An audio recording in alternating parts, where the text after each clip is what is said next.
Member for Maiwar.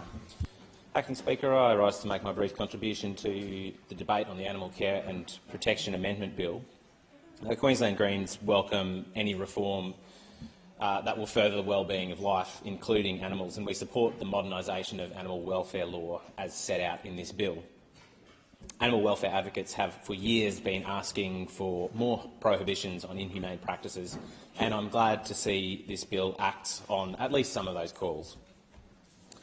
Banning the use of poisons that include carbon disulfide and phosphorus, marketed as CSSP, will stop the massive amounts of unintentional animal deaths and unnecessary suffering caused by using these poisons in pig baiting. And by banning the use of prong collars, this bill reaffirms the common knowledge, I believe, that if you want a good dog, you have to treat them with love and respect, not react with pain and punishment. Yet while the Greens welcome these positive steps, there are a lot of gaps in this legislation that will mean unnecessary suffering of animals continues in our communities. For example, as was pointed out by the Animal Welfare League in its submission, our current laws mean veterinarians can be charged with breaking the law if they desex a stray cat, or residents could be fined by local governments for feeding strays. It stands against reason to continue criminalising actions that could actually improve the welfare of animals. This bill was an opportunity to consider striking these provisions from our animal welfare laws, but it fails to do so. It was also an opportunity to enforce welfare standards at animal entertainment venues and events like rodeos. Now, while rodeos are an important social and cultural event for many people in our state, they should protect the animals, spectators and workers involved and meet community standards. Now, I cannot understand for the life of me why the government would explicitly exclude the rodeo code of practice from these reforms, instead focusing solely on the non-binding animal welfare standards and guidelines for rodeos. Those guidelines are wholly inadequate and don't address major issues like misropings or injuries sustained by calves who trip and fall over. In recent years, tens of thousands of people have made their opposition to calf roping clear, and in consultation on these reforms, several animal welfare organisations, including the RSPCA, have highlighted the significant distress and pain that animals experience during some rodeo events like calf roping or rope and tie. Now, the ACT, Victoria and South Australia have already banned or effectively banned calf roping. It's just not good enough for Queensland to lag behind on this issue. The review of the Act also excluded any consideration of mandatory shade and shelter requirements for animals in Queensland, despite this being an issue of concern to a number of advocates in this area. It's hardly surprising, given the Minister's clear ideological attachment to shark nets, that the review of the Animal Care and Protection Act completely skipped over the exemptions for animals caught in shark nets and drumlines. Now, we've just come off the worst recorded season yet for whale entanglements in Queensland shark nets. At least 15 whales were entangled this season, and that is despite the department's own shark control program scientific working group recommending nets be removed for whale migration season. Deputy Speaker, I rise on a point of order. Yes, but hang on a sec, Minister.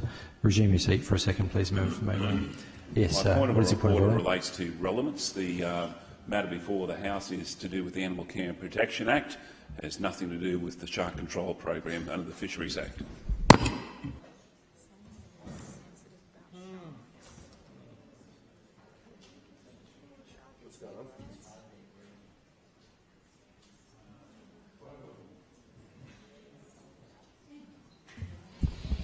Member for Maiwar, that is a valid point of order. It is a different piece of legislation, as I understand. So, whilst you have made some observations about what is not in the bill, I'd ask you to please remain relevant to the long title of the bill, the Animal Care and Protection Act. Thanks, Acting Speaker. Look, what I will do, at very least, is take a moment to table the cover page of a change.org petition that's now garnered more than 125,000 signatures.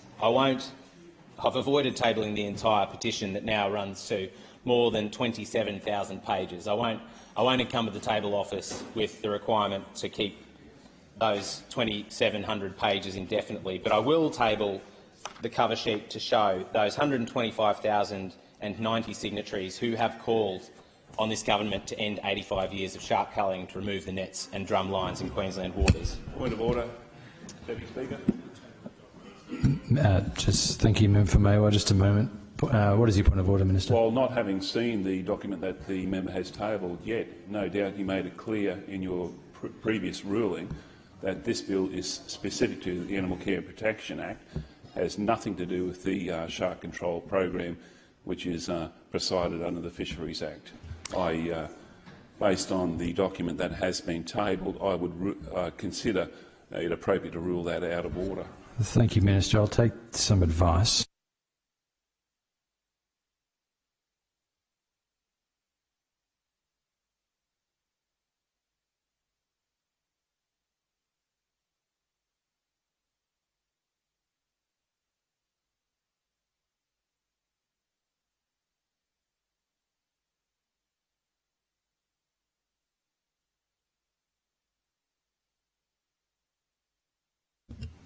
Member for Maiwar, I've taken some advice, and in line with my previous ruling about relevance, I will ask you to refrain from further references to the provisions of another Act, and also, based on the advice I've received, the document is unable to be tabled as it's not relevant to the debate before us here today. You have time on the clock, and if you could keep your comments relevant, that would be appreciated. Indeed. Thanks, Acting Speaker. Look, as so many other members have in this debate, I guess I just wanted to...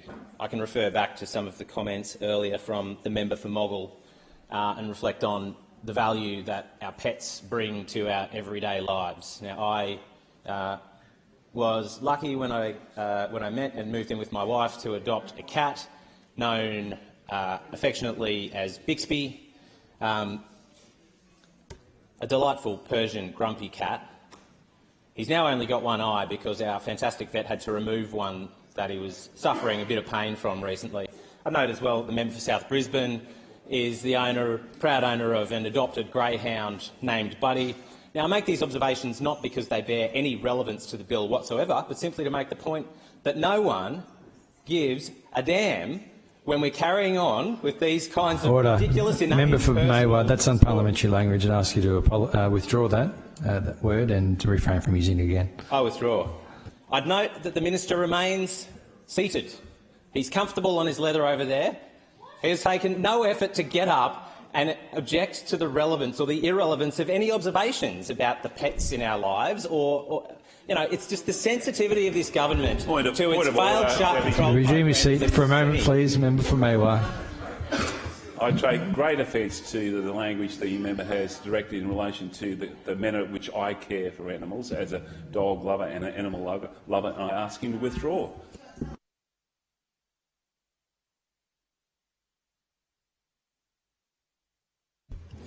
Member for Maiwar, the minister has taken personal offence, and I ask that you withdraw. Naturally, I withdraw. Thank you, Mr. Acting Deputy Speaker.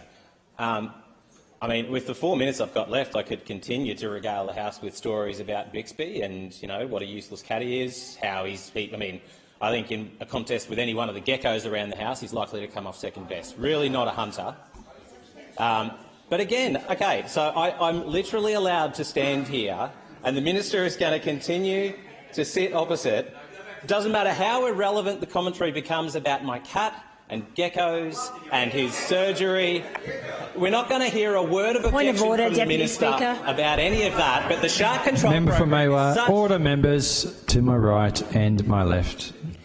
Deputy yes, Speaker, member for Palmerston, what is your point of order? Thank you. I put it to you that the members' comments are reflecting on the ruling of the chair made previously.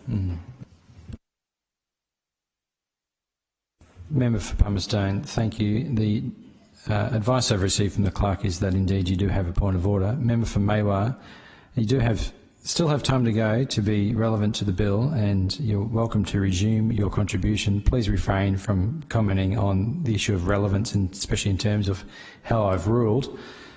Also, you have made comments which indicate you consider some of the things you're saying are irrelevant to the bill.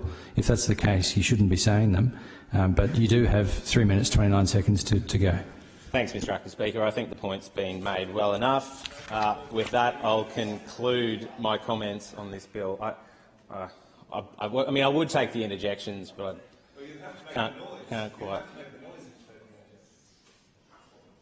Christ, this bloke, you'd hope he's a better performer in his electorate Order. than he's in the House. Like, Member for Maiwar, would you please withdraw that unparliamentary language?